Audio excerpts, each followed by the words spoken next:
बढ़ते आगे Uttarakhand power corporation में मौजूदा प्रबंधक निदेशक सुमेर सिंह यादव को बार बार सेवा विस्तार क्यों दिया जा रहा है? सरकार उन पर मेहरबान क्यों है? हम आपको दिखाते हैं उनकी सेवा विस्तार में नियमों को ताक पर रखा गया है। देखिए ये पूरी रिपोर्ट।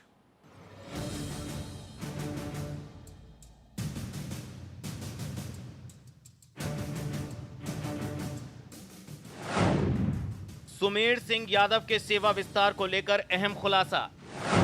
नेशनल वॉइस के हाथ लगे चौंकाने वाले दस्तावेज। सेवा विस्तार को लेकर सीएम और मुख्य सचिव में ठनी। यादव का सेवा विस्तार नहीं हो सकता। शत्रुघ्न सिंह मुख्य सचिव उत्तराखंड सरकार। बात भले ही बिजली खरीदने की हो या फिर एक्यूरेटर मीटर घोटाले की, हरियाणा बिजली कॉरपोरेशन से निकाले गए मौजूदा उत्तराखंड पावर कॉरपोरेशन के प्रबंध निदेशक सुमेर सिंह यादव सीएम हरीश रावत के कितने लाडले हैं, इस बात का अंदाजा यहीं से लग जाता है कि यादव के सेवा विस्तार के लिए सीएम ने मुख्य सचिव तो क्या, राजभवन के निर्देशों तक की परवाह नहीं की। सीएम हरीश रावत ने नियमों को रखा ताक पर। सुमेर सिंह यानी एसएस यादव की पैंट सिर्फ वर्तमान सीएम तक ही सीमित नहीं है। पूर्व सीएम विजय बहुगुणा ने भी सभी नियमों की अनदेखी करते हुए यादव को प्रबंध निदेशक की कुर्सी पर बिठाया था। विजय बहुगुणा भी रहे यादव पर मेहरबान।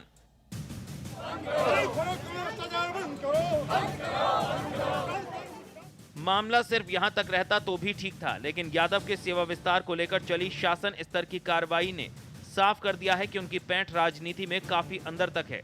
आरटीआई यानी सूचना के अधिकार के तहत नेशनल वॉइस को मिली जानकारी चौंकाने वाली थी।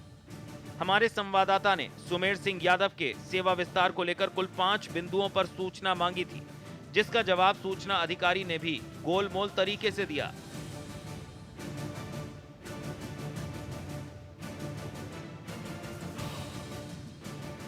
नेशनल वॉइस के हाथ लगे दस्तावेजों से साफ हो जाता है कि सुमेर सिंह के सेवा विस्तार को लेकर 2 लोगों में खासा बेचैनी रही है, और ये लोग हैं डॉक्टर उमाकांत पवार, प्रमुख सचिव ऊर्जा, हरीश रावत, मुख्यमंत्री उत्तराखंड। डॉक्टर उमाकांत पवार की पहली पसंद रहे सुमेर सिंह यादव को वो छोड़ना नहीं चाहते थे। यही वजह है कि राजभवन की मनाही और मुख्य सचिव की नोटिंग के बावजूद मुख्यमंत्री हरीश रावत को यादव की तैनाती के लिए अपनी शक्तियों का प्रयोग करना पड़ा।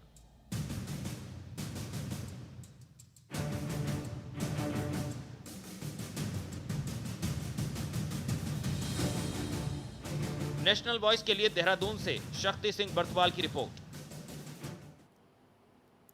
और इससे भी चौंकाने वाली बात यह है कि जब नेशनल वॉइस संवाददाता ने प्रबंध निदेशक एसएस यादव के खिलाफ चल रही कार्यवाही पर जवाब मांगा तो शासन गोलमोल जवाब देता नजर आया।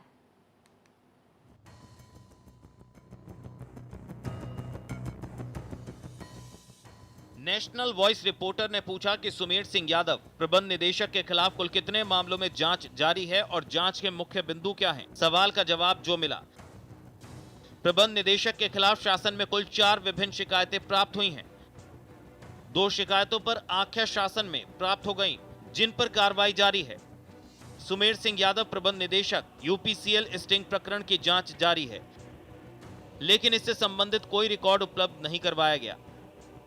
सुमेर सिंह यादव के खिलाफ विभिन्न मामलों में 4 जांचें लंबित हैं। ऐसे में सवाल उठता है कि आखिर जीएफसी कैसे उसी शख्स को पूरी पावर के साथ प्रबंध निदेशक का सेवा विस्तार दे दिया गया, जिस पर कई गंभीर आरोप हैं।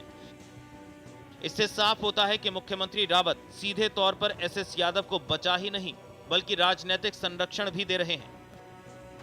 सीएम के हाथ होने की बात पेज नंबर 5 से साफ हो जाती है। मुख्यमंत्री हरीश रावत ने मुख्य सचिव के नोटिंग को दरकिनार कर सुमेर सिंह यादव के सेवा विस्तार के लिए खत लिखा। सीएम सुमेर सिंह यादव के सेवा विस्तार के लिए लिखते हैं कि इस निष्कर्ष पर पहुंचे हैं कि यूपीसीएल में एमडी के चयन को लेकर पर्याप्त समय लगेगा। ऐसे में किसी निर्देशक को चार्ज देने से बेहतर है कि वर्तमान एमडी को, जिनके कार्यकाल में विद्युत उपलब्धता की स्थिति में पर्याप्त सुधार हुआ है, को कुछ समय और सेवा विस्तार दिया जाना चाहिए। विभाग को तत्काल नए एमडी की चयन प्रक्रिया शुरू कर देनी चाहिए।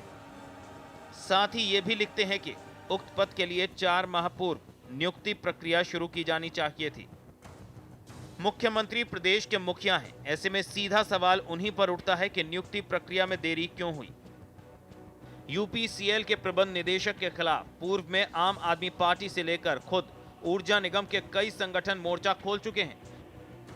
यहां तक कि कई बार इन संगठनों ने ऊर्जा निगम से लेकर जल विद्युत निगम का घेराव भी किया। इसके बावजूद भी एसएस यादव से सरकार का मोह भंग नहीं हुआ। आंदोलनकारी आंदोलन कर रहे हैं, लेकिन सरकार को कोई फर्क नहीं पड़ रहा है। देहरादून से नेशनल वॉइस के लिए शक्ति बर्थवाल की रिपोर्ट।